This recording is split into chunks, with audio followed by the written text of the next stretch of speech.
कोई कुछ कहे, पर एक गल साफ है कि मुख मंत्री कैप्टन अमरिंदर सिंह नूं तीर निशाने उत्ते लाउणा आउंदा है ते ਉਹ ਇਹ ਵੀ ਜਾਣਦੇ ਹਨ ਕਿ ਪੰਜਾਬੀਆਂ ਦੀ ਮਾਨਸਿਕਤਾ ਨੂੰ ਕਿਵੇਂ ਜਿੱਤਣਾ ਹੈ। ਪ੍ਰਸ਼ਨ ਚਿੰਨ੍ਹ। ਉਹਨਾਂ ਵੱਲੋਂ ਕੇਂਦਰੀ ਕਾਨੂੰਨਾਂ ਖਿਲਾਫ ਪਾਸ ਕਰਵਾਏ ਪ੍ਰਸਤਾਵ ਕਾਨੂੰਨ ਬਣਨ ਭਾਵੇਂ ਨਾ, ਪਰ ਜਿਸ ਤਰ੍ਹਾਂ ਉਹਨਾਂ ਨੇ ਦੇਸ਼ ਭਰ ਵਿੱਚ ਪਹਿਲ ਕੀਤੀ ਅਤੇ ਕਿਹਾ ਕਿ ਅਸਤੀਫਾ ਮੇਰੀ ਜੇਬ ਵਿੱਚ ਹੈ ਜਾਂ ਕੇਂਦਰ ਬੇਸ਼ੱਕ ਮੈਨੂੰ ਬਰਤਰਫ ਕਰ ਦੇਵੇ, ਉਸ ਨਾਲ ਉਹਨਾਂ ਨੇ ਆਪਣਾ ਕੱਦ ਜ਼ਰੂਰ ਉੱਚਾ ਕੀਤਾ ਹੈ। ਡੰਡੀ।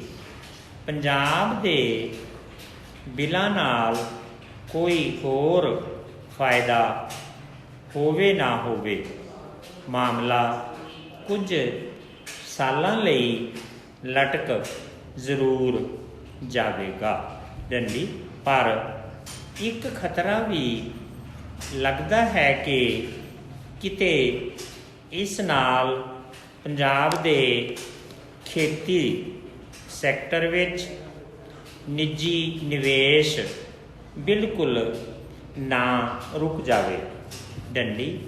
ਇਹ ਫੈਸਲਾ ਹੁਣ ਗੈਰ ਭਾਜਪਾ ਰਾਜਾਂ ਨੂੰ ਵੀ ਅਜਿਹਾ ਕਰਨ ਲਈ ਉਤਸ਼ਾਹਿਤ ਕਰੇਗਾ, ਜਿਸ ਨਾਲ ਗੱਲ ਸਿਰਫ ਸਮਰਥਨ ਮੁੱਲ ਤੱਕ ਹੀ ਨਹੀਂ ਰੁਕੇਗੀ, ਸਗੋਂ ਕੇਂਦਰ ਰਾਜ ਸਬੰਧਾਂ ਅਤੇ ਸੰਘਵਾਦ ਦੀ ਪਰਿਭਾਸ਼ਾ ਉੱਤੇ ਵੀ ਬਹਿਸ ਤੇਜ਼ ਹੋਵੇਗੀ।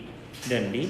ਪਰ ਪੰਜਾਬ ਦੀਆਂ ਵਿਰੋਧੀ ਪਾਰਟੀਆਂ ਨੂੰ ਜਦੋਂ ਇਹ ਅਹਿਸਾਸ ਹੋਇਆ ਕਿ ਇਸ ਦਾ ਸਿਆਸੀ ਫਾਇਦਾ ਤਾਂ ਕੈਪਟਨ ਅਤੇ ਕਾਂਗਰਸ ਨੂੰ ਹੋ ਰਿਹਾ ਹੈ, ਤਾਂ ਅਕਾਲੀ ਦਲ ਆਪ ਤੇ ਅਕਾਲੀ ਦਲ ਡੈਮੋਕ੍ਰੈਟਿਕ ਆਦਿ ਕਹਿਣ ਲੱਗ ਪਏ ਕਿ ਮੁੱਖ ਮੰਤਰੀ ਨੇ ਇਹ ਬਿੱਲ ਲਿਆ ਕੇ ਸਿਰਫ ਡਰਾਮਾ ਹੀ ਕੀਤਾ ਹੈ।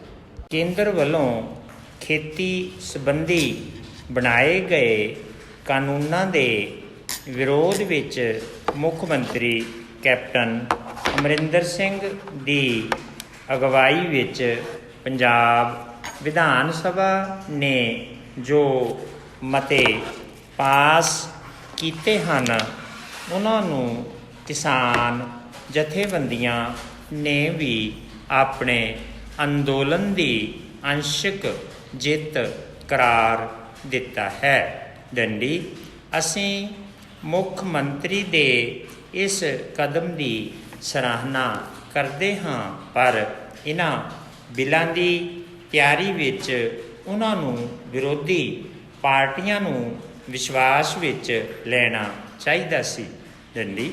ਉਹਨਾਂ ਵੱਲੋਂ ਆਏ ਸੁਝਾਵਾਂ ਨੂੰ ਵੀ ਇਹਨਾਂ ਵਿੱਚ ਸ਼ਾਮਿਲ ਕੀਤਾ ਜਾਣਾ ਚਾਹੀਦਾ ਸੀ। ਡੰਡੀ। ਜੇ ਇਹ ਅਹਿਮ ਬਿੱਲ ਸਮੂਹਿਕ ਰੂਪ ਵਿੱਚ ਪੂਰੀ ਤਰ੍ਹਾਂ ਸੋਚ ਵਿਚਾਰ ਤੋਂ ਬਾਅਦ ਪੇਸ਼ ਕੀਤੇ ਜਾਂਦੇ ਤਾਂ ਇਹਨਾਂ ਬਾਰੇ ਉਹ ਵਿਵਾਦ ਨਹੀਂ ਸਨ ਉੱਠਣੇ ਜਿਹੜੇ ਹੁਣ ਵਿਰੋਧੀ ਪਾਰਟੀਆਂ ਵੱਲੋਂ ਖੜੇ ਕੀਤੇ ਜਾ ਰਹੇ ਹਨ।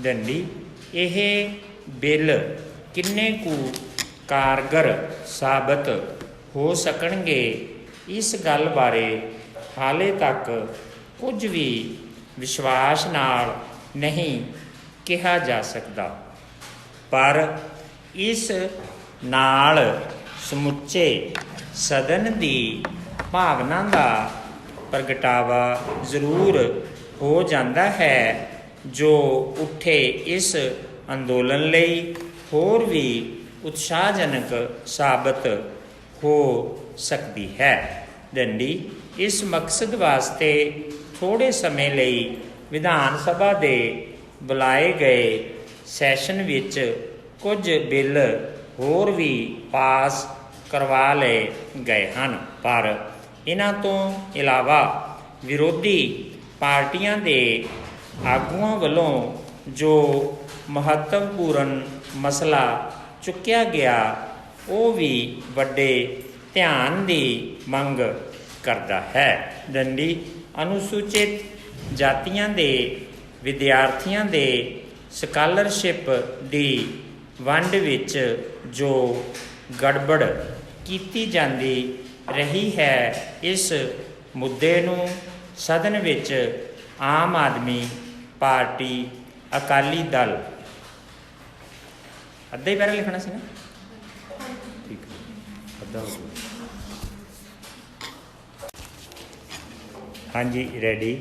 ਪੰਜਾਬ ਦੇ ਮੁੱਖ ਮੰਤਰੀ ਕੈਪਟਨ ਅਮਰਿੰਦਰ ਸਿੰਘ ਦੀ ਪਹਿਲ ਉੱਤੇ ਪੰਜਾਬ ਵਿਧਾਨ ਸਭਾ ਵਿੱਚ ਕੇਂਦਰ ਦੇ ਖੇਤੀ ਕਾਨੂੰਨਾਂ ਵਿੱਚ ਸੋਧ ਕਰਨ ਦੇ ਪ੍ਰਸਤਾਵ ਤਾਂ ਸਰਬਸੰਮਤੀ ਨਾਲ ਪਾਸ ਕਰਵਾ ਲਏ ਗਏ ਹਨ, ਪਰ ਹੁਣ ਇਸ ਤੋਂ ਬਾਅਦ ਕੀ ਹੋਵੇਗਾ, ਸਭ ਨੂੰ ਜੋ ਸਮਝ ਵਿੱਚ ਆ ਰਿਹਾ ਹੈ, ਉਹ ਸਿਰਫ ਇੰਨਾ ਹੈ ਕਿ ਪੰਜਾਬ ਵਿਧਾਨ ਸਭਾ ਵਿੱਚ ਪਾਸ ਪ੍ਰਸਤਾਵ ਕਾਨੂੰਨ ਨਹੀਂ ਬਣ ਸਕਣਗੇ।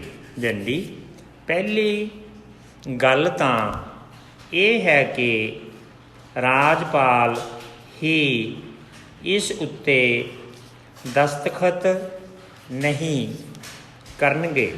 ਦੰਡੀ ਨਾ ਹੀ ਰਾਸ਼ਟਰਪਤੀ ਵੱਲੋਂ ਇਹਨਾਂ ਉੱਤੇ ਦਸਤਖਤ ਕੀਤੇ ਜਾਣ ਦੇ ਕੋਈ ਆਸਾਰ ਹਨ।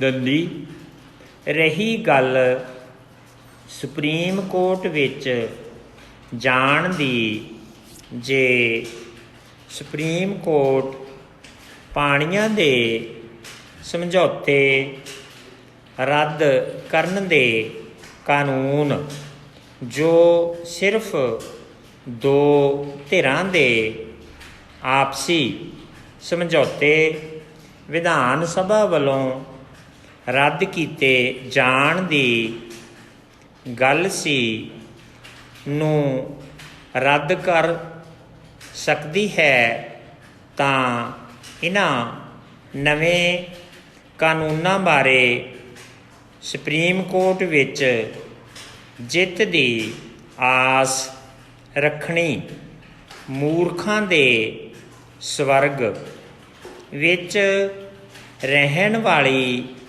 ਗੱਲ ਹੀ ਹੈ। ਡੰਡੀ ਬੇਸ਼ੱਕ ਕੇਂਦਰ ਨੇ ਧੱਕਾ ਕੀਤਾ ਹੈ, ਪਰ ਉਸ ਨੇ ਲਿਖੋ ਜਾਂਦਾ ਹੈ, ਪੜ੍ਹ ਕੇ ਦੇਖ ਲਓ, 3 ਮਿੰਟ ਪੜ੍ਹ ਕੇ ਦੇਖੋ। ਸਰਕਾਰ ਵੱਲੋਂ ਪਾਸ ਕੀਤੇ ਖੇਤੀ ਕਾਨੂੰਨਾਂ ਦੀ ਮਾਰ ਕੀ ਸਮਰਥਨ ਮੁੱਲ ਤੱਕ ਹੀ ਸੀਮਤ ਹੈ, ਜਾਂ ਇਹ ਕਾਨੂੰਨ ਭਾਰਤੀ ਖੇਤੀ ਦਾ ਬੁਨਿਆਦੀ ਲੱਛਣ ਵੀ ਤਬਦੀਲ ਕਰ ਦੇਣਗੇ ਤੇ ਖੇਤੀ ਉਤਪਾਦਨ ਗੈਰ ਕਿਸਾਨਾਂ ਦੇ ਹੱਥ ਚਲਾ ਜਾਵੇਗਾ, ਜਾਂ ਫਿਰ ਕੀ ਭਾਰਤੀ ਸੰਵਿਧਾਨ ਦੇ ਸੰਘੀ ਢਾਂਚੇ ਦਾ ਮੂੰਹ ਮੁਹਾਂਦਰਾ ਵਿਭਾਗ ਦੇ ਵਿਗਾੜ ਕੇ ਖੇਤਰੀ ਪਛਾਣ ਤੇ ਇਛਾਵਾਂ, ਜੋ ਕਿ ਬਹੁਤਾ ਕਰਕੇ ਖੇਤੀ ਨਾਲ ਜੁੜੇ ਲੋਕਾਂ 'ਤੇ ਹੀ ਨਿਰਭਰ ਹੁੰਦੀਆਂ ਹਨ, ਨੂੰ ਮਿਲਣ ਤੇ ਗੰਧਾਲਣ ਦਾ ਵੀ ਕਾਰਨ ਬਣਨਗੇ, ਜਾਂ ਫਿਰ ਨਵੇਂ ਖੇਤੀ ਕਾਨੂੰਨਾਂ ਵੱਲੋਂ ਖੇਤੀ ਉਤਪਾਦਨ ਦੇ ਵਪਾਰ ਨੂੰ ਬੰਧਨ ਮੁਕਤ ਕਰਨ ਦੇ ਨਾਂ ਹੇਠ ਜ਼ਰੂਰੀ ਵਸਤਾਂ ਦੇ ਭੰਡਾਰ ਕਰਨ ਦੀ ਦਿੱਤੀ ਖੁੱਲ੍ਹ ਜ਼ਖੀਰੇਬਾਜ਼ੀ ਤੇ ਚੋਰ ਬਾਜ਼ਾਰੀ ਨੂੰ ਸੱਦਾ ਦੇਵੇਗੀ। ਇਹਨਾਂ ਸਵਾਲਾਂ ਦੇ ਜਵਾਬ ਵਿੱਚ ਹੀ ਪ੍ਰਧਾਨ ਮੰਤਰੀ ਮੋਦੀ ਦੁਆਰਾ ਪੂਰੇ ਧੜੱਲੇ ਨਾਲ ਦੇਸ਼ ਵਿੱਚ ਖੁਰਾਕ ਸਮੱਗਰੀ ਦੀ ਖਰੀਦ ਵਿੱਚ ਸਮਰਥਨ ਮੁੱਲ ਤੇ ਯਕੀਨੀ ਮੰਡੀ ਹਮੇਸ਼ਾ ਲਈ ਕਾਇਮ ਰਹਿਣ ਦੇ ਦਿੱਤੇ ਜਾ ਰਹੇ ਭਰੋਸਿਆਂ ਦਾ ਉੱਤਰ ਮਿਲ ਸਕਦਾ ਹੈ। ਡੰਡੀ ਕਿਸਾਨ ਜਥੇਬੰਦੀਆਂ ਦੇ ਬਹੁਤ ਸਾਰੇ ਆਗੂਆਂ ਤੇ ਖਾਸ ਕਰ ਰਾਜਸੀ ਪਾਰਟੀਆਂ ਦੇ ਆਗੂਆਂ ਵਿੱਚ ਮੋਟੇ ਰੂਪ ਵਿੱਚ ਨਵੇਂ ਕਾਨੂੰਨਾਂ ਦੇ ਆਉਣ ਨਾਲ ਸਮਰਥਨ ਮੁੱਲ ਤੇ ਯਕੀਨੀ ਮੰਡੀ ਦੀ ਸਮਾਪਤੀ ਦੇ ਖਦਸ਼ੇ ਜ਼ਾਹਰ ਕੀਤੇ ਜਾਂਦੇ ਹਨ। ਡੰਡੀ ਕੇਂਦਰ ਸਰਕਾਰ ਤੇ ਭਾਜਪਾ ਆਗੂ ਲਗਾਤਾਰ ਇਹਨਾਂ ਖਦਸ਼ਿਆਂ ਨੂੰ ਦੂਰ ਕਰਨ ਦੇ ਯਤਨਾਂ ਵਿੱਚ ਲੱਗੇ ਹੋਏ ਹਨ। ਡੰਡੀ ਅਕਾਲੀ ਦਲ ਦੇ ਆਗੂ ਵੀ ਲੰਬਾ ਸਮਾਂ ਇਸੇ ਤਰ੍ਹਾਂ ਦੇ ਬਿਆਨ ਦੇ ਕੇ ਕਿਸਾਨਾਂ ਨੂੰ ਵਰਚਾਉਣ ਦੇ ਯਤਨਾਂ ਵਿੱਚ ਲੱਗੇ ਰਹੇ ਹਨ। ਡੰਡੀ ਕਹਿ ਸਕਦੇ ਹਾਂ ਕਿ ਪਿਛਲੇ ਦਿਨੀਂ ਪ੍ਰਧਾਨ ਮੰਤਰੀ ਦੇ ਮਹੀਨਾਵਾਰ ਰੇਡੀਓ ਪ੍ਰੋਗਰਾਮ ਮਨ ਕੀ ਬਾਤ ਬਹੁਤ ਜ਼ਿਆਦਾ ਨਾਪਸੰਦ ਕੀਤੇ ਜਾਣ ਕਾਰਨ ਉਸ ਵੀਡੀਓ ਵਿੱਚੋਂ ਪਸੰਦ ਅਤੇ ਨਾਪਸੰਦ ਕਰਨ ਵਾਲਾ ਬਟਨ ਹਟਾ ਦਿੱਤਾ ਗਿਆ। ਦੱਸਿਆ ਜਾ ਰਿਹਾ ਹੈ ਕਿ ਨਾਪਸੰਦ ਕਰਨ ਵਾਲਿਆਂ ਦੀ ਗਿਣਤੀ ਲੱਖਾਂ ਵਿੱਚ ਪਹੁੰਚ ਗਈ ਹੈ। ਇਸ ਭਾਸ਼ਣ ਵਿੱਚ ਪ੍ਰਧਾਨ ਮੰਤਰੀ ਨੇ ਲੋਕਾਂ ਦਾ ਧਿਆਨ ਬੱਚਿਆਂ ਦੇ ਖਿਡੌਣੇ ਬਣਾਉਣ ਵਾਲੀ ਸਨਅਤ, ਜਿਹੜੀ ਸਾਲਾਨਾ ਲਗਭਗ 7 ਲੱਖ ਕਰੋੜ ਰੁਪਏ ਦਾ ਕਾਰੋਬਾਰ ਕਰਦੀ ਹੈ, ਉੱਤੇ ਕੇਂਦਰਿਤ ਕਰਨ ਦੀ ਕੋਸ਼ਿਸ਼ ਕੀਤੀ ਸੀ। ਉਨ੍ਹਾਂ ਇਹ ਦੋਸ਼ ਵੀ ਲਗਾਇਆ ਕਿ ਮਹਿੰਗੇ ਵਿਦੇਸ਼ੀ ਖਿਡੌਣਿਆਂ ਨੇ ਸਾਡੇ ਬੱਚਿਆਂ ਨੂੰ ਇੱਕ ਦੂਸਰੇ ਤੋਂ ਅਲੱਗ-ਥਲੱਗ ਕਰਕੇ ਇਕੱਠੇ ਹੋ ਕੇ ਖੇਡੀਆਂ ਜਾਣ ਵਾਲੀਆਂ ਖੇਡਾਂ ਤੋਂ ਦੂਰ ਕਰ ਦਿੱਤਾ ਹੈ। ਸਿਆਸੀ ਮਾਹਿਰਾਂ ਦਾ ਕਹਿਣਾ ਹੈ ਕਿ ਗੁੱਸੇ ਦੀ ਇਸ ਲਹਿਰ ਦਾ ਕਾਰਨ ਲੱਖਾਂ ਦੀ ਗਿਣਤੀ ਵਿੱਚ ਵਿਦਿਆਰਥੀ ਅਤੇ ਉਹਨਾਂ ਦੇ ਪਰਿਵਾਰਾਂ ਦੀ ਇਹ ਆਸ ਸੀ ਕਿ ਪ੍ਰਧਾਨ ਮੰਤਰੀ ਮੈਡੀਕਲ ਕਾਲਜਾਂ ਅਤੇ ਇੰਜੀਨੀਅਰਿੰਗ ਦੇ ਇਮਤਿਹਾਨਾਂ ਨੀਟ ਅਤੇ ਜੀ ਬਾਰੇ ਵਿਚਾਰ ਪ੍ਰਗਟਾਉਣਗੇ, ਪਰ ਪ੍ਰਧਾਨ ਮੰਤਰੀ ਨੇ ਇਹਨਾਂ ਪ੍ਰੀਖਿਆਵਾਂ ਬਾਰੇ ਚੁੱਪ ਧਾਰੀ ਰੱਖੀ। ਇਸੇ ਤਰ੍ਹਾਂ ਅਮਰੀਕਾ ਭਾਰਤ ਰਣਨੀਤਕ ਤੇ ਭਾਈਵਾਲੀ ਮੰਚ ਦੇ ਤੀਜੇ ਸੰਮੇਲਨ ਤੋਂ ਬਾਅਦ ਵੀ ਹੋਇਆ, ਜਿਸ ਵਿੱਚ ਪ੍ਰਧਾਨ ਮੰਤਰੀ ਦੇ ਦਿੱਤੇ ਭਾਸ਼ਣ ਨੂੰ ਨਾਪਸੰਦ ਕਰਨ ਵਾਲਿਆਂ ਦੀ ਗਿਣਤੀ ਪਸੰਦ ਕਰਨ ਵਾਲਿਆਂ ਤੋਂ ਦੁੱਗਣੀ ਸੀ। ਭਾਰਤੀ ਜਨਤਾ ਪਾਰਟੀ ਨੇ ਵਿਰੋਧੀ ਧਿਰਾਂ ਉੱਤੇ ਸਾਜ਼ਿਸ਼ ਰਚਣ ਦਾ ਦੋਸ਼ ਲਗਾਇਆ ਹੈ। ਭਾਜਪਾ ਅਨੁਸਾਰ ਦੇਸ਼ ਦਾ ਸਿਰਫ ਇੱਕ ਹਿੱਸਾ ਹੀ ਪ੍ਰਧਾਨ ਮੰਤਰੀ ਦੇ ਭਾਸ਼ਣਾਂ ਨੂੰ ਨਾਪਸੰਦ ਕਰ ਰਿਹਾ ਹੈ। ਭਾਜਪਾ ਅਨੁਸਾਰ ਕਾਂਗਰਸ ਇਹ ਸਭ ਕੁਝ ਪ੍ਰਧਾਨ ਮੰਤਰੀ ਦਾ ਅਕਸ ਵਿਗਾੜਨ ਲਈ ਕਰ ਰਹੀ ਹੈ। ਇਹ ਦੋਸ਼ ਲਗਾਉਂਦੇ ਹੋਏ ਭਾਜਪਾ ਬੜੀ ਤਿਲਕਵੀਂ ਜ਼ਮੀਨ ਉੱਤੇ ਹੈ। ਇਉਂ ਲੱਗਦਾ ਹੈ ਕਿ ਪਾਰਟੀ ਦੇ ਆਗੂਆਂ ਨੂੰ ਉਹ ਦਿਨ ਭੁੱਲ ਗਏ ਹਨ ਜਦੋਂ ਲੱਖਾਂ ਦੀ ਗਿਣਤੀ ਵਿੱਚ ਲੋਕ ਪ੍ਰਧਾਨ ਮੰਤਰੀ ਦੀ ਕਹੀ ਹਰ ਗੱਲ ਨੂੰ ਪਸੰਦ ਕਰਦੇ ਅਤੇ ਇੰਟਰਨੈੱਟ ਪਲੇਟਫਾਰਮਾਂ ਉੱਤੇ ਪ੍ਰਧਾਨ ਮੰਤਰੀ ਦੀ ਪ੍ਰਸ਼ੰਸਾ ਦਾ ਤੂਫਾਨ ਆ ਜਾਂਦਾ ਸੀ। ਲੋਕਾਂ ਦੇ ਨਾਪਸੰਦਗੀ ਜ਼ਾਹਿਰ ਕਰਨ ਦੇ ਕੁਝ ਠੋਸ ਕਾਰਨ ਹਨ। ਕਾਂਗਰਸ ਅਤੇ ਹੋਰ ਵਿਰੋਧੀ ਪਾਰਟੀਆਂ ਇੰਨੀਆਂ ਮਜ਼ਬੂਤ ਨਹੀਂ ਕਿ ਉਹ ਇੰਨੀ ਵੱਡੀ ਗਿਣਤੀ ਵਿੱਚ ਪ੍ਰਧਾਨ ਮੰਤਰੀ ਦੇ ਭਾਸ਼ਣਾਂ ਨੂੰ ਨਾਪਸੰਦ ਕਰਨ ਵਾਲਿਆਂ ਦੀ ਫੌਜ ਖੜੀ ਕਰ ਸਕਣ। ਸਾਰਾ ਜੱਗ ਜਾਣਦਾ ਹੈ ਕਿ ਭਾਜਪਾ ਦਾ IT ਸੈੱਲ ਬਹੁਤ ਮਜ਼ਬੂਤ ਹੈ ਅਤੇ ਪਾਰਟੀ ਨੇ ਉਸ ਨੂੰ ਆਪਣੇ ਪ੍ਰਚਾਰ ਲਈ ਚੋਣਾਂ ਅਤੇ ਹੋਰ ਮੁਹਿੰਮਾਂ ਦੌਰਾਨ ਬੜੀ ਕਾਰਜਕੁਸ਼ਲਤਾ ਨਾਲ ਵਰਤਿਆ ਹੈ। ਭਾਜਪਾ ਨੂੰ ਇਹ ਸਵਾਲ ਤਾਂ ਆਪਣੇ ਆਗੂ ਨੂੰ ਪੁੱਛਣੇ ਚਾਹੀਦੇ ਹਨ ਕਿ ਇਹੋ ਜਿਹਾ ਵਰਤਾਰਾ ਕਿਉਂ ਵਾਪਰ ਰਿਹਾ ਹੈ। ਕੀ ਉਹਨਾਂ ਦੇ ਭਾਸ਼ਣਾਂ ਵਿਚਲਾ ਜਾਦੂ ਖਤਮ ਹੋ ਰਿਹਾ ਹੈ? ਲੋਕਾਂ ਨੂੰ ਕੀਲ ਲੈਣ ਵਾਲੀ ਉਹਨਾਂ ਦੀ ਭਾਸ਼ਾ ਕਿੱਥੇ ਗਈ ਹੈ?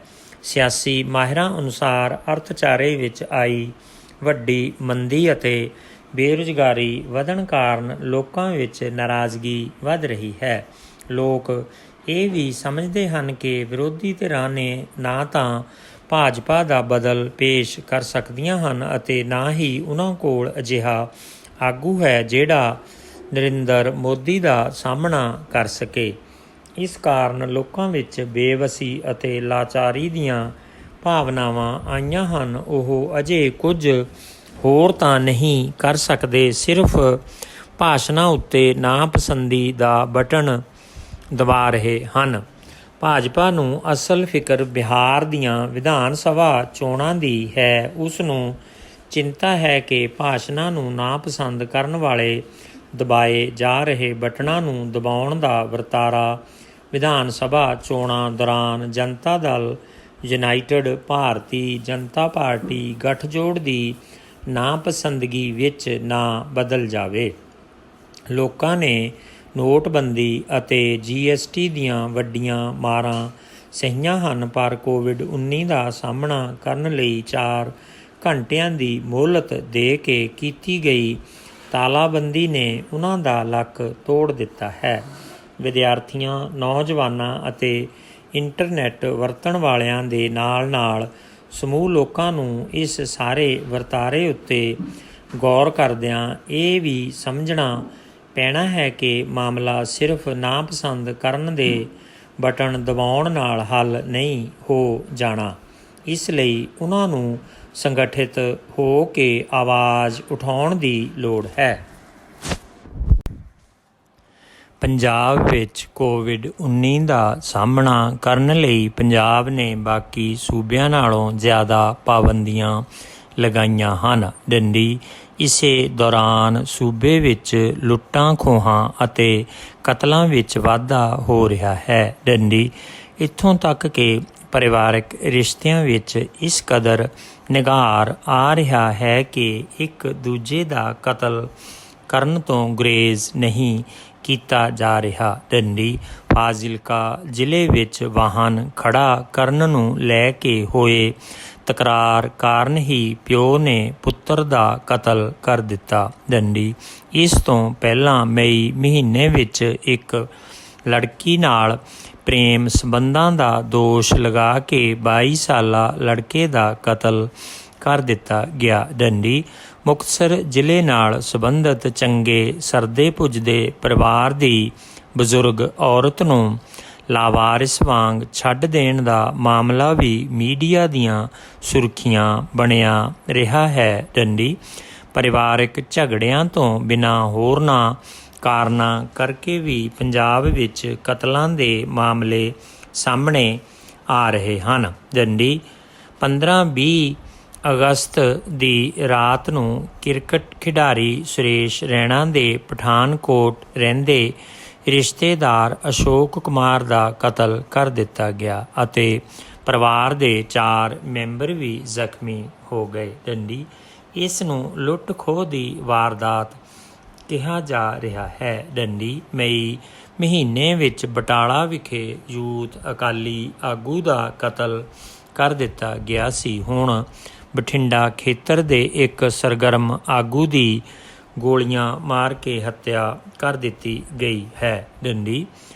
ਅਕਾਲੀ ਆਗੂ ਇਹਨਾਂ ਨੂੰ ਸਿਆਸੀ ਕਾਤਲਾਂ ਵਜੋਂ ਪੇਸ਼ ਕਰ ਰਹੇ ਹਨ। ਡੰਡੀ ਮਈ ਮਹੀਨੇ ਕੈਨੇਡੀਅਨ ਜੋੜੇ ਦਾ ਕਤਲ ਕਰ ਦਿੱਤਾ ਗਿਆ ਸੀ। ਜੂਨ ਮਹੀਨੇ ਵਿੱਚ ਤਰਨਤਾਰਨ ਦੇ ਨਸ਼ਾ ਤਸਕਰੀ ਕਰਨ ਵਾਲੇ ਪਰਿਵਾਰ ਦੇ 5 ਮੈਂਬਰਾਂ ਦਾ ਕਤਲ ਹੋਇਆ ਸੀ। ਡੰਡੀ ਚੌਤਰਫਾ ਸੰਕਟ ਵਿੱਚ ਘਿਰੇ ਪੰਜਾਬ ਅੰਦਰ ਹਿੰਸਕ ਰੁਝਾਨ ਵਧਣ ਦੇ ਸੰਕੇਤ ਚੰਗੇ ਨਹੀਂ ਹਨ। ਡੰਡੀ ਸਰਕਾਰ ਇਹਨਾਂ ਨੂੰ ਨਿੱਜੀ ਘਟਨਾਵਾਂ ਜਾਂ ਰੰਜਿਸ਼ ਦਾ ਨਾਮ ਦੇ ਕੇ ਜ਼ਿੰਮੇਵਾਰੀ ਤੋਂ ਭੱਜ ਨਹੀਂ ਸਕਦੀ। ਡੰਡੀ ਤਿੜਕ ਰਹੇ ਰਿਸ਼ਤਿਆਂ ਕਾਰਨ ਭਾਈਚਾਰਕ ਸਾਂਝ ਵਿੱਚ ਆ ਰਹੀ ਕਮੀ ਖੂਨ ਦੇ ਰਿਸ਼ਤਿਆਂ ਨੂੰ ਪਾਣੀ ਬਣਾ ਰਹੀ ਹੈ। ਡੰਡੀ ਪੰਜਾਬ ਵਿੱਚ ਲੰਮੇ ਸਮੇਂ ਤੋਂ ਕਿਸਾਨਾਂ ਮਜ਼ਦੂਰਾਂ ਦੀਆਂ ਖੁਦਕੁਸ਼ੀਆਂ ਦੇ ਰੁਝਾਨ ਪਿੱਛੇ ਆਰਥਿਕਤਾ ਦੇ ਨਾਲ ਦੀ ਨਾਲ ਭਾਈਚਾਰਕ ਸਾਂਝ ਦਾ ਟੁੱਟਣਾ ਵੀ ਵੱਡਾ ਕਾਰਨ ਹੈ। ਡੰਡੀ ਕਰੋਨਾ ਵਾਇਰਸ ਦੇ ਕਾਰਨ ਹਾਲਾਤ ਹੋਰ ਵੀ ਬਦਤਰ ਹੋ ਰਹੇ ਹਨ।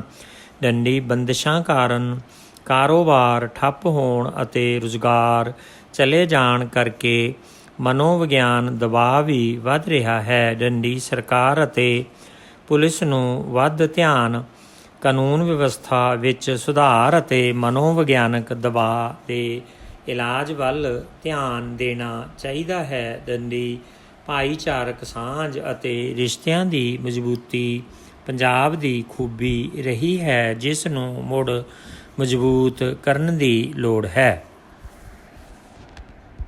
ਨਵੀਂ ਸਿੱਖਿਆ ਨੀਤੀ ਦੀ ਵਿਸ਼ੇਸ਼ ਸਿਫਾਰਸ਼ ਇਹ ਵੀ ਹੈ ਕਿ ਵਿਦੇਸ਼ੀ ਕੰਪਨੀਆਂ, ਦੇਸੀ ਕਾਰਪੋਰੇਟਾਂ, ਗੈਰ ਸਰਕਾਰੀ ਸੰਗਠਨਾਂ, NGOs ਅਤੇ ਹੋਰ ਪੁੰਨ ਖਾਤੇ ਕੰਮ ਕਰਦੇ ਲੋਕਾਂ ਨੂੰ ਵੀ ਵਿਦਿਅਕ ਸੰਸਥਾਵਾਂ ਖੋਲ੍ਹਣ ਦਾ ਅਧਿਕਾਰ ਹੋਵੇਗਾ ਅਤੇ ਸਰਕਾਰ ਉਹਨਾਂ ਨਾਲ ਕਿਸੇ ਕਿਸਮ ਦਾ ਕੋਈ ਵਿਤਕਰਾ ਨਹੀਂ ਕਰੇਗੀ। ਇਸ ਤਰ੍ਹਾਂ ਦੇਸੀ ਅਤੇ ਵਿਦੇਸ਼ੀ ਨਿੱਜੀ ਸਰਮਾਏਦਾਰਾਂ ਅਤੇ ਕੰਪਨੀਆਂ ਨੂੰ ਵਿੱਦਿਆ ਦੇ ਧੰਦੇ ਵਿੱਚ ਆਉਣ ਦੀ ਪੂਰੀ ਖੁੱਲ੍ਹ ਹੋਵੇਗੀ। ਇਹਨਾਂ ਨੂੰ ਸਰਕਾਰੀ ਅਦਾਰਿਆਂ ਵਾਂਗ ਸਹੂਲਤ ਦਿੱਤੀ ਜਾਵੇਗੀ ਅਤੇ ਫੀਸਾਂ ਜਾਂ ਫੰਡਾਂ ਉੱਤੇ ਕੋਈ ਰੋਕ ਨਹੀਂ ਲਗਾਈ ਜਾਵੇਗੀ। ਇਹਨਾਂ ਨੂੰ ਸਿਰਫ ਇਹ ਬੇਨਤੀ ਕੀਤੀ ਜਾਵੇਗੀ ਕਿ ਉਹ ਕੁਝ ਵਿਦਿਆਰਥੀਆਂ ਨੂੰ ਸਕਾਲਰਸ਼ਿਪ ਦੇ ਦੇਣ। ਇਹ ਵੀ ਨੋਟ ਕਰਨ ਵਾਲੀ ਗੱਲ ਹੈ ਕਿ ਮੌਜੂਦਾ ਕਾਨੂੰਨ ਅਤੇ ਵਿਧਾਨ ਅਨੁਸਾਰ ਇਹਨਾਂ ਅਦਾਰਿਆਂ ਵਿੱਚ ਦਾਖਲ ਹੋ ਰਹੇ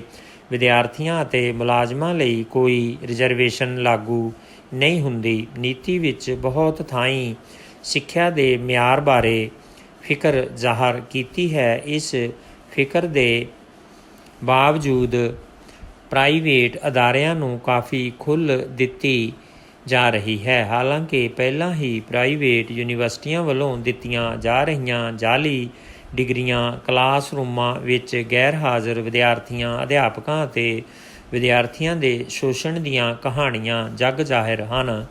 ਇਸ ਨੀਤੀ ਦਾ ਟੀਚਾ ਹੈ ਕਿ 2020 ਤੱਕ 3 ਤੋਂ 18 ਉਮਰ ਵਰਗ ਦੇ ਸਾਰੇ ਬੱਚਿਆਂ ਦੀ ਐਨਰੋਲਮੈਂਟ ਕਰ ਲਈ ਜਾਵੇਗੀ ਅਤੇ ਉਚੇਰੀ ਸਿੱਖਿਆ ਵਿੱਚ ਬੱਚਿਆਂ ਦੀ ਐਨਰੋਲਮੈਂਟ 15 ਸਾਲਾਂ ਵਿੱਚ ਹੋਣ ਵਾਲੀ ਗਿਣਤੀ 20% ਤੋਂ ਵਧਾ ਕੇ 50% ਕਰ ਲਈ ਜਾਵੇਗੀ। ਪਰ ਇਸ ਟੀਚੇ ਦੀ ਪ੍ਰਾਪਤੀ ਲਈ ਸਰਕਾਰੀ ਸਕੂਲਾਂ, ਕਾਲਜਾਂ ਅਤੇ ਯੂਨੀਵਰਸਿਟੀਆਂ ਦੀ ਗਿਣਤੀ ਵਧਾਉਣ ਦੀ ਬਜਾਏ ਇਸ ਨੂੰ ਘਟਾਉਣ ਦੀ ਕੋਸ਼ਿਸ਼ ਕੀਤੀ ਜਾ ਰਹੀ ਹੈ।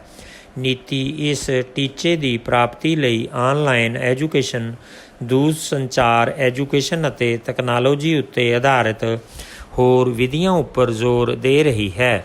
ਦੇਸ਼ ਦੀਆਂ ਤਕਰੀਬਨ 100 ਯੂਨੀਵਰਸਿਟੀਆਂ ਅਤੇ ਹਰ ਕਾਲਜ ਨੂੰ ਹਦਾਇਤ ਕੀਤੀ ਗਈ ਹੈ ਕਿ ਉਹ ਤਕਨਾਲੋਜੀ ਆਧਾਰਿਤ ਓਪਨ ਡਿਸਟੈਂਸ ਲਰਨਿੰਗ ਪ੍ਰੋਗਰਾਮ ਚਾਲੂ ਕਰਨ ਕਰੋਨਾ ਕਾਲ ਵਿੱਚ ਇਹ ਤਜਰਬਾ ਖੁੱਲ੍ਹ ਕੇ ਕੀਤਾ ਗਿਆ ਹੈ। ਹਾਲਾਂਕਿ ਬਹੁਤ ਸਾਰੇ ਸਰਵੇਖਣਾਂ ਤੇ ਅਧਿਐਨਾਂ ਨੇ ਸਿੱਧ ਕੀਤਾ ਹੈ ਕਿ 35 ਕਰੋੜ ਵਿਦਿਆਰਥੀਆਂ ਵਿੱਚੋਂ ਤਕਰੀਬਨ ਅੱਧੇ ਵਿਦਿਆਰਥੀਆਂ ਕੋਲ ਹੀ ਸਮਾਰਟਫੋਨ ਜਾਂ ਆਨਲਾਈਨ ਸਿੱਖਿਆ ਲਈ ਲੋੜੀਂਦੇ ਉਪਕਰਨ ਮੌਜੂਦ ਹਨ। ਇੰਟਰਨੈੱਟ ਕਨੈਕਟੀਵਿਟੀ ਦਾ ਮਸਲਾ ਵੱਖਰਾ ਹੈ।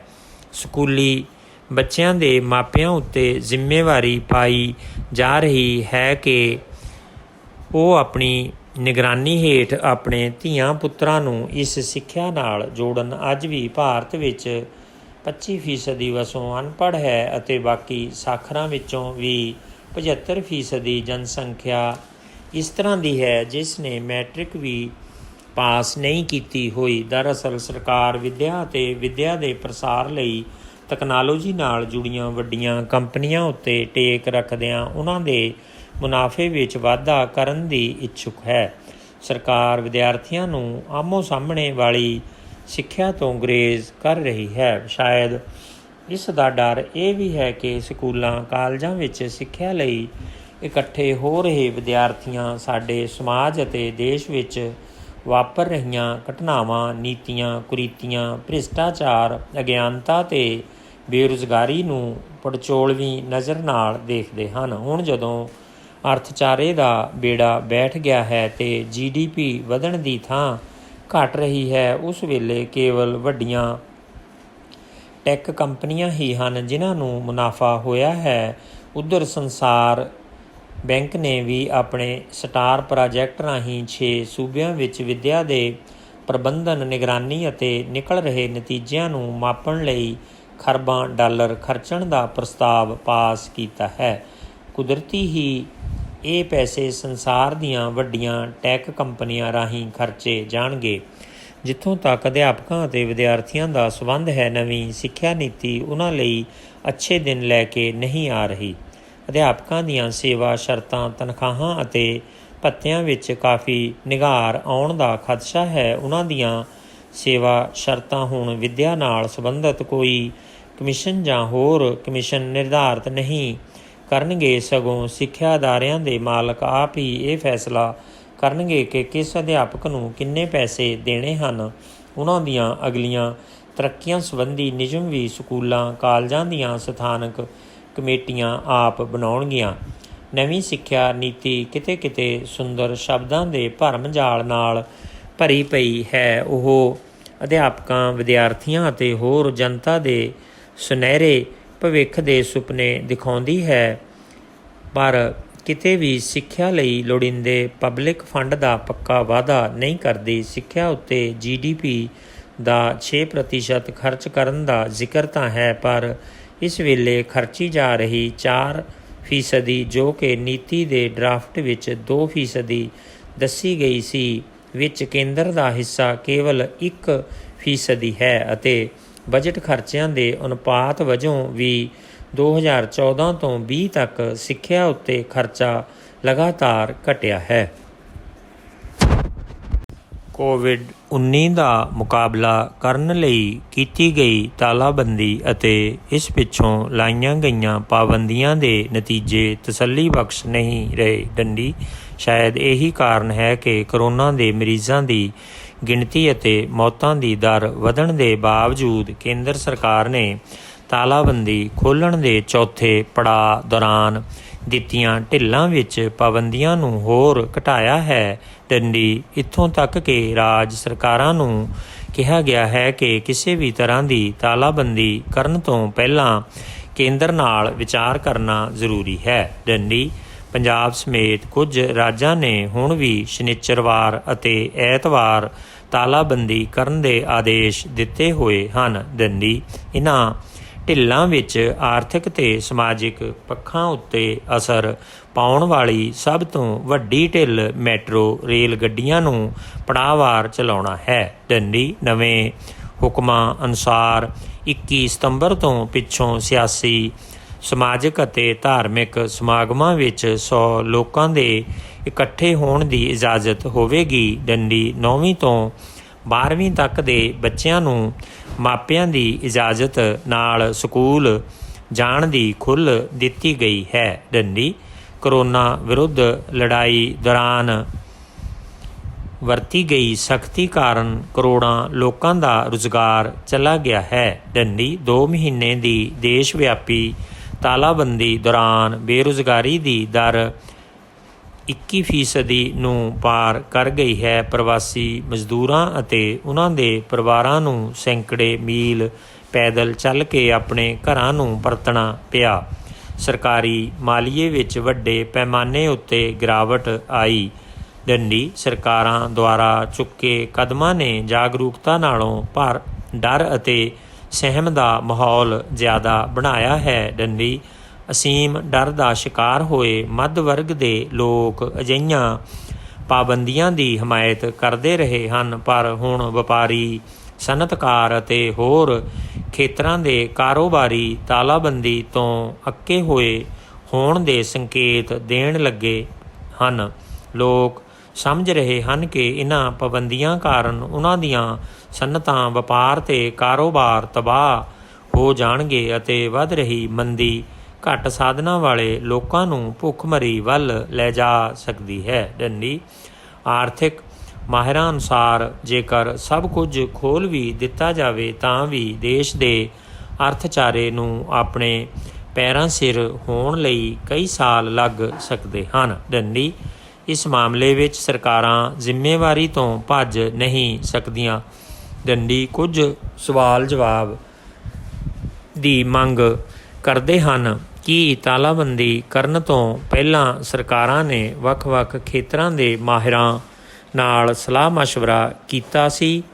ਮਾਹਿਰਾਂ ਦਾ ਮੰਨਣਾ ਹੈ ਕਿ ਤਾਲਾਬੰਦੀ ਸਰਕਾਰਾਂ ਨੂੰ ਸਿਹਤ ਅਤੇ ਹੋਰ ਖੇਤਰਾਂ ਵਿੱਚ ਬੁਨਿਆਦੀ ਢਾਂਚਾ ਮਜ਼ਬੂਤ ਕਰਨ ਲਈ ਸਮਾਂ ਦਿੰਦੀ ਹੈ, ਪਰ ਸਾਡੇ ਦੇਸ਼ ਵਿੱਚ ਕੇਂਦਰੀ ਅਤੇ ਸੂਬਾ ਸਰਕਾਰਾਂ ਇਸ ਸੰਬੰਧ ਵਿੱਚ ਸਫਲ ਨਹੀਂ ਰਹੀਆਂ ਹਨ। ਡੰਡੀ ਕਰੋਨਾ ਦੇ ਇਲਾਜ ਨੂੰ ਲੈ ਕੇ ਪੇਸ਼ ਆਈਆਂ ਸਮੱਸਿਆਵਾਂ ਕਾਰਨ ਲੋਕਾਂ ਵਿੱਚ ਸਰਕਾਰਾਂ, ਹਸਪਤਾਲਾਂ ਅਤੇ ਸਿਹਤ ਪ੍ਰਬੰਧ ਪ੍ਰਤੀ ਬੇਭਰੋਸਗੀ ਪੈਦਾ ਹੋਈ ਹੈ। ਡੰਡੀ ਚੌਤਰਫਾ ਸੰਕਟ ਵਿੱਚ ਘਿਰਨ ਤੋਂ ਪਿੱਛੋਂ ਕੇਂਦਰੀ ਸਰਕਾਰ ਨੂੰ ਅਹਿਸਾਸ ਹੋਇਆ ਹੈ ਕਿ ਕਰੋਨਾ ਕੋਈ ਇੱਕ ਦਿਨ ਜਾਂ ਮਹੀਨੇ ਦੀ ਗੱਲ ਨਹੀਂ ਅਤੇ ਇਸ ਲਈ ਆਰਥਿਕ ਪ੍ਰਕਿਰਿਆ ਤੇ ਹੋਰ ਰੋਕਾਂ ਨਹੀਂ ਲਗਾਈਆਂ ਜਾ ਸਕਦੀਆਂ। ਡੰਡੀ ਇਸ ਵਾਸਤੇ ਲੋਕਾਂ ਨੂੰ ਪਰਹੇਜ਼ ਰੱਖਣ ਲਈ ਜਾਗਰੂਕ ਕਰਨ ਅਤੇ ਸਥਾਨਕ ਸੰਸਥਾਵਾਂ ਨੂੰ ਫੈਸਲੇ ਕਰਨ ਦੀ ਪ੍ਰਕਿਰਿਆ ਵਿੱਚ ਹਿੱਸੇਦਾਰ ਬਣਾਉਣ ਦਾ ਤਰੀਕਾ ਵੱਧ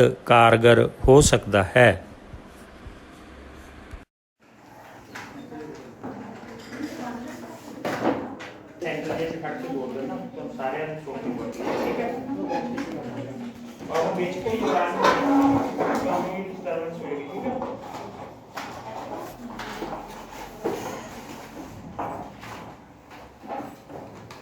ਤੁਹਾਨੂੰ 50 ਦੀ ਸਪੀਡ ਤੇ ਲਿਖਾਵਾਂਗਾ, ਪਰ ਇੱਕ ਦੂਸਰੇ ਨੂੰ ਫਿਰ ਡਿਸਟਰਬ ਨਹੀਂ ਕਰਨਾ। ਆਪਣਾ ਪੜ੍ਹਨਾ ਵੀ ਹੋਣਾ ਚਾਹੀਦਾ। ਇੰਨੀ ਕਿਤੇ ਤਾਂ ਲਿਖ ਲਓਗੇ।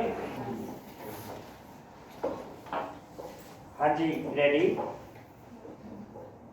ਸਵੇਰ ਦੀ ਸੈਰ ਸਿਹਤ ਲਈ ਬਹੁਤ ਜ਼ਰੂਰੀ ਹੈ।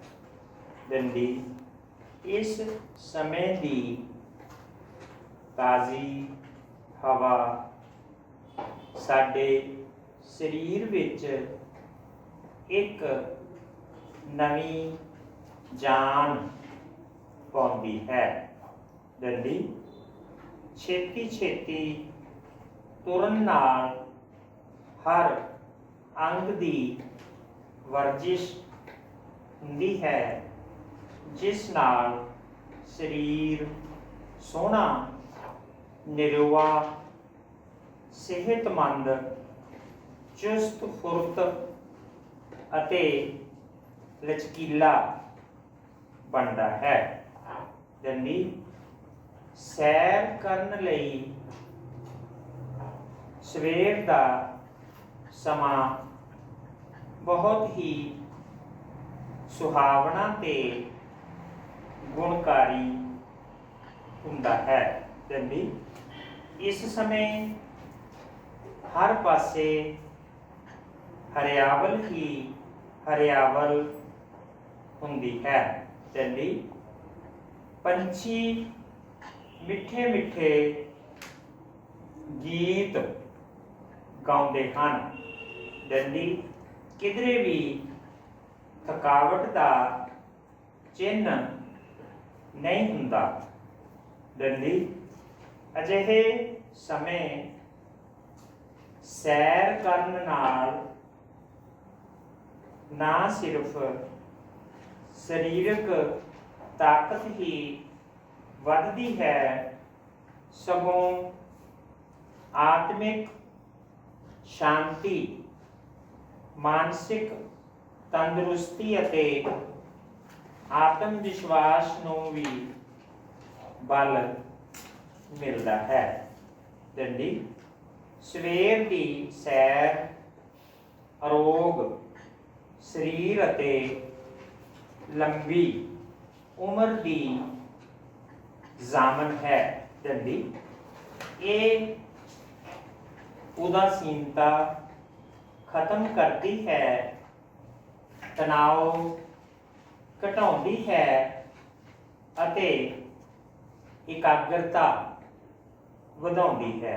दंडी सवेरे उठ के सैर करन नाल सुस्ती नेड़े नहीं आउंदी अते हरेक काम नूं चुस्ती नाल करन नूं दिल करता है, जिस दे फलस्वरूप सारे काम वक्त सिर निपट जाते हैं। दंडी इस दे उलट चिरके उठन वाले व्यक्ति हर गलों घाटे विच रहिंदे हन। दंडी वो आलसी ते दलिद्री हो जाते हैं, उन्हां दी सेहत बिगड़ जाती है। दंडी ओह कोई काम समय सिर नजिठ नहीं सकते। इस तरह छड़ देना, कोई डंडी वगैरह नहीं लगानी। अपना अपना 2 मिनट पढ़ के देखो, आवाज नहीं आनी चाहिए, ठीक है। फिर अगला पैरा लिखना, ठीक है, पैरा बनाना है। पहला उसी तरह छड़ देना जो टाइप करना, उसे डंडी नहीं लगानी, जिसके जो हो गया सी उन्हीं छड़ देना। मेरे नहीं चलती रहती, मेरा तो खराब हो गई, काफी टाइम से पई है। आवाज नहीं। सैर पिंड वासियां ते शहर वासियां लई बहुत जरूरी है। दंडी जे तुसीं शहर दे निवासी हो तां फिर तुहानू अपनी गली मुहल्ले तो बाहर किसी खुली थां ते सैर करनी चाहिए है। दंडी सरकार ने तकरीबन हरेक शहर विच जगह जगह ते खुलियां ग्राउंडां अते पार्क बनाए हुए हैं,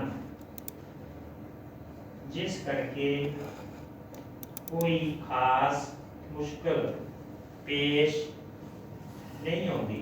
दंडी ये ठीक है कि भावें सारे ही शहर सन्नती शहरां दा रूप धारण कर चुके हैं, उत्थे सारा दिन कारखानियां दा धुआं, मोटर कारां ते बसां आदि दा मिट्टी घट्टा हवा नूं दूषित करते हैं, पर फिर भी सवेर समय शहरां विच भी वायुमंडल साफ ते निरोआ हुंदा है ते सैर करन लई ਢੁਕਵਾਂ ਹੁੰਦਾ ਹੈ। ਡੰਡੀ ਜੇ ਤੁਸੀਂ ਪਿੰਡ ਦੇ ਨਿਵਾਸੀ ਹੋ ਤਾਂ ਸੈਰ ਕਰਨ ਦਾ ਆਪਣਾ ਹੀ ਆਨੰਦ ਹੈ। ਡੰਡੀ ਉੱਥੇ ਵਾਤਾਵਰਣ ਆਮ ਨਾਲੋਂ ਕਿਤੇ ਵੱਧ ਸਾਫ਼ ਤੇ ਸਵੱਛ ਹੁੰਦਾ ਹੈ। ਡੰਡੀ ਸੰਖੇਪ ਵਿੱਚ ਇਹ ਕਿਹਾ ਜਾ ਸਕਦਾ ਹੈ ਕਿ ਸੈਰ ਕਰਨ ਦੇ ਲਾਭਾਂ ਨੂੰ ਦੇਖਦਿਆਂ ਹੋਇਆਂ ਸਾਨੂੰ ਹਰ ਰੋਜ਼ ਸਵੇਰੇ ਉੱਠ ਕੇ ਕਿਸੇ ਤੰਗ ਥਾਂ ਦੀ ਬਜਾਏ ਖੁੱਲੀ ਥਾਂ ਵੱਲ ਸੈਰ ਕਰਨ ਦੀ ਆਦਤ ਪਾਉਣੀ ਚਾਹੀਦੀ ਹੈ ਤਾਂ ਕਿ ਸੈਰ ਕਰਨ ਦਾ ਮਜ਼ਾ ਹੋਰ ਵੱਧ ਸਕੇ। ਦਰਦੀ ਜੇਕਰ ਸੈਰ ਕਰਨ ਸਮੇਂ ਕੋਈ ਸਾਥੀ ਹੋਵੇ ਤਾਂ ਨਾਗਾ ਨਹੀਂ ਪੈਂਦਾ ਹੈ। ਦੰਦੀ इतने डंडी बोलिए एक बार 2 मिनट अपना अपना पढ़ते देखो आवाज नहीं आनी चाहिए। देखोगे सारे बोल ਕਿਹੜਾ ਹੈ ਹਾਂਜੀ ਬਾਰੀ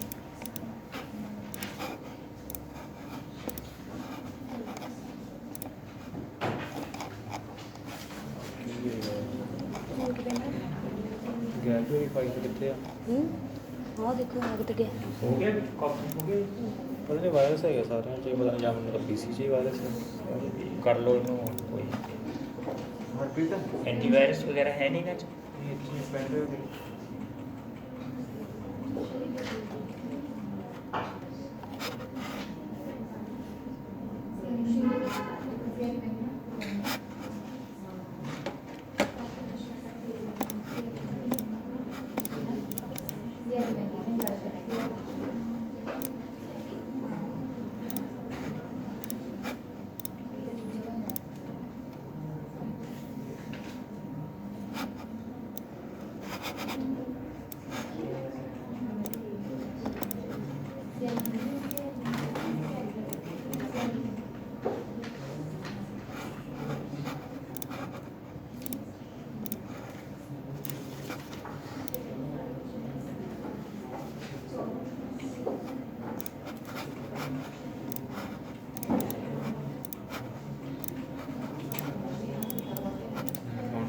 जाना नहीं है जी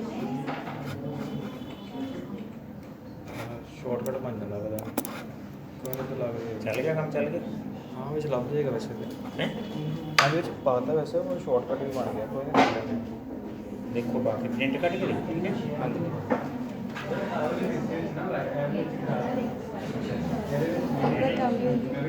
ਮੇਰੇ ਖਾਣੇ 'ਚ ਕੋਈ ਡਰ ਤਾਂ ਨਹੀਂ ਨਾ ਹੋਰ ਕਿਸੇ ਦਾ ਨਾ बना लिया ਇਹਦੇ ਚ ਪ੍ਰੋਬਲਮ ਆ ਵੀ ਦੱਸਦੇ ਆ ਕਿ ਬਾਕੀ ਠੀਕ ਹੈ ਇਹਦੇ ਸ਼ਾਰਟਕਟ ਬਣ ਜਾਂਦਾ ਬਾਕੀ ਠੀਕ ਹੈ ਵਾਇਰਸ ਆਉਂਦਾ ਬਾਕੀ ਠੀਕ ਹੈ ਇਹਦੇ ਵਿੱਚ ਆਪਾਂ ਇੱਥੇ ਨਾ ਅੱਛਾ, ਉਹਦੇ ਚ ਵੀ ਹੈ ਇਹਦੇ 'ਚ ਹੈ ਮੈਂ ਕਿਹਾ ਹੁਣ ਕਿਸੇ ਹੋਰ ਪੀਸੀ ਚਲਾਣਾ ਕੋਈ ਪ੍ਰੋਬਲਮ ਤਾਂ ਨਹੀਂ? ਦੇਸ਼ ਵਿੱਚ ਕਰੋਨਾ ਮਹਾਮਾਰੀ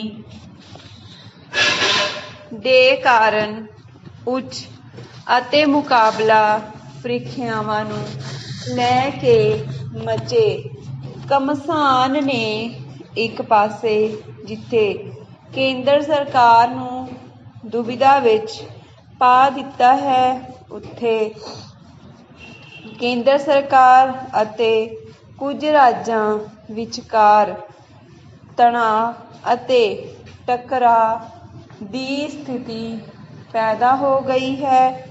ਡੰਡੀ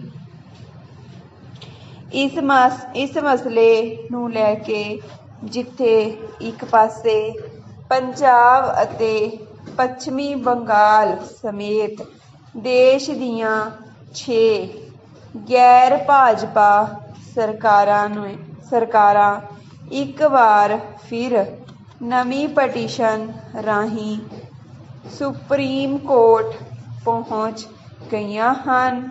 ਉੱਥੇ ਕਰੀਬ 1 ਦਰਜਨ ਰਾਜ ਪ੍ਰੀਖਿਆਵਾਂ ਕਰਵਾਉਣ ਦੇ ਹੱਕ ਵਿੱਚ ਹਨ ਅਤੇ ਕਿਰਿਆਤਮਕ ਰੂਪ ਨਾਲ ਇਹਨਾਂ ਨੇ ਪ੍ਰੀਖਿਆਵਾਂ ਕਰਾਉਣ ਦੀ ਤਿਆਰੀ ਵੀ ਸ਼ੁਰੂ ਕਰ ਦਿੱਤੀ ਹੈ। ਡੰਡੀ ਬਿਨਾਂ ਸ਼ੱਕ ਇਸ ਮੁੱਦੇ ਨੂੰ ਲੈ ਕੇ ਦੇਸ਼ ਦੀਆਂ 2 ਵੱਡੀਆਂ ਰਾਜਨੀਤਿਕ ਧਿਰਾਂ, ਖਾਸ ਤੌਰ ਤੇ ਇੱਕ ਪਾਸੇ ਭਾਜਪਾ 5 ਜੂਨ ਨੂੰ ਜਦੋਂ ਤੋਂ ਕੇਂਦਰ ਸਰਕਾਰ ਵੱਲੋਂ ਖੇਤੀਬਾੜੀ ਨਾਲ ਸੰਬੰਧਿਤ 3 ਆਰਡੀਨੈਂਸ ਜਾਰੀ ਕੀਤੇ ਗਏ ਹਨ, ਉਸ ਸਮੇਂ ਤੋਂ ਹੀ ਇਹਨਾਂ ਦੀ ਚਰਚਾ ਚੱਲੀ ਆ ਰਹੀ ਹੈ। ਡੰਡੀ ਖਾਸ ਤੌਰ ਤੇ ਪੰਜਾਬ ਅਤੇ ਹਰਿਆਣਾ ਵਿੱਚ ਤਾਂ ਕਿਸਾਨਾਂ ਅੰਦਰ ਵੱਡੀ ਚਿੰਤਾ ਅਤੇ ਰੋਹ ਵੀ ਪੈਦਾ ਹੋਇਆ ਹੈ। ਡੰਡੀ ਇਹਨਾਂ ਕਿਸਾਨਾਂ ਵਿੱਚ ਕੋਈ ਬਹੁਤੇ ਜਾਗੀਰਦਾਰ ਜਾਂ ਵੱਡੇ ਕਿਸਾਨ ਨਹੀਂ ਹਨ, ਸਗੋਂ ਜ਼ਿਆਦਾ ਗਿਣਤੀ ਛੋਟੇ ਕਿਸਾਨਾਂ ਦੀ ਹੈ ਜੋ ਪਿਛਲੇ ਕਈ ਦਹਾਕਿਆਂ ਤੋਂ ਸਥਾਪਤ ਮੰਡੀ ਪ੍ਰਬੰਧ ਨਾਲ ਜੁੜੇ ਹੋਏ ਹਨ। ਡੰਡੀ ਹੋਰ ਫਸਲਾਂ, ਸਬਜ਼ੀਆਂ ਅਤੇ ਦੁੱਧ ਆਦਿ ਦੇ ਮੰਡੀਕਰਨ ਬਾਰੇ ਉਹਨਾਂ ਨੂੰ ਕਦੇ ਭਰੋਸਾ ਨਹੀਂ ਰਿਹਾ। ਡੰਡੀ ਸਗੋਂ ਇਸ ਦੀ ਬਜਾਏ ਉਹਨਾਂ ਤੇ ਇਹਨਾਂ ਫਸਲਾਂ ਸੰਬੰਧੀ ਅਨਿਸ਼ਚਿਤਤਾ ਦੀ ਤਲਵਾਰ ਵੀ ਲਟਕਦੀ ਰਹਿੰਦੀ ਹੈ। ਪਰ ਕਣਕ ਅਤੇ ਝੋਨੇ ਦੀ ਭਾਰਤੀ ਖੁਰਾਕ ਨਿਗਮ ਰਾਹੀਂ ਘੱਟੋ ਘੱਟ ਐਲਾਨ ਕੀਤੇ ਗਏ ਮੁੱਲ ਤੇ ਕੀਤੀ ਖਰੀਦ ਉਹਨਾਂ ਨੂੰ ਕੁਝ ਹੌਸਲੇ ਵਿੱਚ ਜ਼ਰੂਰ ਰੱਖਦੀ ਹੈ। ਡੰਡੀ ਪੈਰਾ ਸੂਬੇ ਦੀਆਂ 3500 ਦੇ ਕਰੀਬ ਮੰਡੀਆਂ ਵਿੱਚ ਵੱਖ-ਵੱਖ ਕੰਮਾਂ ਨਾਲ ਸੰਬੰਧਿਤ ਲੱਖਾਂ ਲੋਕਾਂ ਨੂੰ ਰੁਜ਼ਗਾਰ ਮਿਲਦਾ ਹੈ। ਡੰਡੀ 8.5% ਦੇ ਕਰੀਬ ਵਸੂਲੀ ਜਾਂਦੀ ਮੰਡੀ ਫੀਸ ਨਾਲ ਪੇਂਡੂ ਵਿਕਾਸ ਦੀ ਸਰਗਰਮੀ ਵੀ ਬਣੀ ਰਹਿੰਦੀ ਹੈ। ਡੰਡੀ ਕਰੋਨਾ ਮਹਾਮਾਰੀ ਦੇ ਚੱਲਦਿਆਂ ਇਹਨਾਂ ਆਰਡੀਨੈਂਸਾਂ ਨੂੰ ਜਾਰੀ ਕਰਨਾ ਵੀ ਕੇਂਦਰ ਸਰਕਾਰ ਵੱਲੋਂ ਮੌਕੇ ਦਾ ਲਾਭ ਚੁੱਕਣ ਦੇ ਯਤਨ ਵਜੋਂ ਹੀ ਦੇਖਿਆ ਜਾ ਰਿਹਾ ਹੈ। ਡੰਡੀ ਚਾਹੇ ਸਰਕਾਰ ਵੱਲੋਂ ਕਿਸਾਨਾਂ ਨੂੰ ਉਹਨਾਂ ਦੀਆਂ ਫਸਲਾਂ ਦੀ ਖਰੀਦ ਸੰਬੰਧੀ ਵਾਰ-ਵਾਰ ਵਿਸ਼ਵਾਸ ਦਿਵਾਇਆ ਜਾ ਰਿਹਾ ਹੈ ਅਤੇ ਇਹ ਵੀ ਕਿ ਇਸ ਨਵੇਂ ਪ੍ਰਬੰਧ ਨਾਲ ਉਹਨਾਂ ਨੂੰ ਵਧੇਰੇ ਭਾਅ ਵੀ ਮਿਲ ਸਕਣਗੇ, ਪਰ ਇਹਨਾਂ ਆਰਡੀਨੈਂਸਾਂ ਦੀ ਘੋਖ ਤੋਂ ਬਾਅਦ ਇਹ ਸਪਸ਼ਟ ਜ਼ਰੂਰ ਹੋ ਜਾਂਦਾ ਹੈ ਕਿ ਇਹਨਾਂ ਦੇ ਅਮਲ ਨਾਲ ਮੌਜੂਦਾ ਮੰਡੀ ਪ੍ਰਬੰਧ ਜਾਰੀ ਨਹੀਂ ਰਹਿ ਸਕੇਗਾ। ਡੰਡੀ ਪ੍ਰਾਈਵੇਟ ਮੰਡੀ ਨੂੰ ਸਥਾਪਤ ਕੀਤੇ ਜਾਣ ਵਾਲੇ ਯਤਨ ਸਰਕਾਰੀ ਮੰਡੀਆਂ ਨੂੰ ਪੂਰੀ ਤਰ੍ਹਾਂ ਪ੍ਰਭਾਵਿਤ ਕਰਨ ਦੇ ਸਮਰੱਥ ਹੋਣਗੇ। ਡੰਡੀ ਜੇ ਹੌਲੀ-ਹੌਲੀ ਮੌਜੂਦਾ ਇਸ ਸਾਲ ਦੇ ਅੰਤ ਤੱਕ ਕਰੋਨਾ ਨਾਲੋਂ ਭੁੱਖ ਨਾਲ ਵੱਧ ਮਰਨ ਦੀਆਂ ਰਿਪੋਰਟਾਂ ਦੇ ਬਾਵਜੂਦ ਹੁਕਮਰਾਨ ਲੋਕਾਂ ਨਾਲ ਸੰਵਾਦ ਰਚਾ ਕੇ ਅਤੇ ਉਹਨਾਂ ਨੂੰ ਫੈਸਲਿਆਂ ਵਿੱਚ ਹਿੱਸੇਦਾਰ ਬਣਾਉਣ ਦੀ ਬਜਾਏ ਅਜਿਹੇ ਫੈਸਲੇ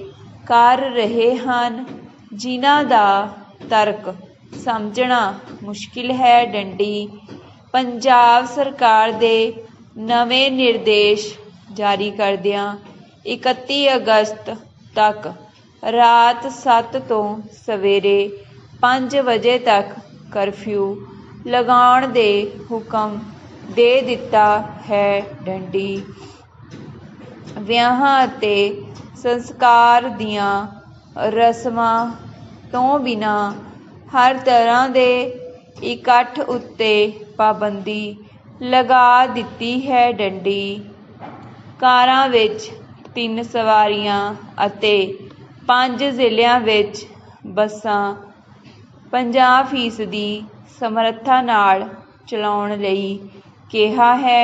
ਡੰਡੀ ਪੈਰਾ ਇਸ ਵਿੱਚ ਕੋਈ ਸ਼ੱਕ ਨਹੀਂ ਹੈ ਕਿ ਕਰੋਨਾ ਵਾਇਰਸ ਲਾਗ ਦੀ ਬਿਮਾਰੀ ਹੋਣ ਕਾਰਨ ਬਹੁਤ ਤੇਜ਼ੀ ਨਾਲ ਫੈਲਦਾ ਹੈ ਅਤੇ ਇਸ ਤੋਂ ਬਚਣ ਲਈ ਸਰੀਰਕ ਦੂਰੀ ਬਣਾਈ ਰੱਖਣ, ਮਾਸਕ ਲਗਾਉਣ, ਵਾਰ-ਵਾਰ ਹੱਥ ਧੋਣ ਅਤੇ ਭੀੜ ਭੜੱਕੇ ਆਦਿ ਦੀਆਂ ਥਾਵਾਂ ਤੋਂ ਬਚਣਾ ਜ਼ਰੂਰੀ ਹੈ। ਪੰਜਾਬ ਅਤੇ ਹਰਿਆਣਾ ਵਿਚਾਲੇ ਦਰਿਆਈ ਪਾਣੀਆਂ ਦੀ ਵੰਡ ਦਾ ਮਾਮਲਾ ਦੋਹਾਂ ਰਾਜਾਂ ਦੇ ਮੁੱਖ ਮੰਤਰੀਆਂ ਵਿਚਾਲੇ 18 ਅਗਸਤ 2020 ਨੂੰ ਹੋਈ ਉੱਚ ਪੱਧਰੀ ਮੀਟਿੰਗ ਨਾਲ ਇੱਕ ਵਾਰ ਫਿਰ ਭਖ ਗਿਆ ਹੈ। ਡੰਡੀ ਮੀਟਿੰਗ ਵਿੱਚ ਕੇਂਦਰੀ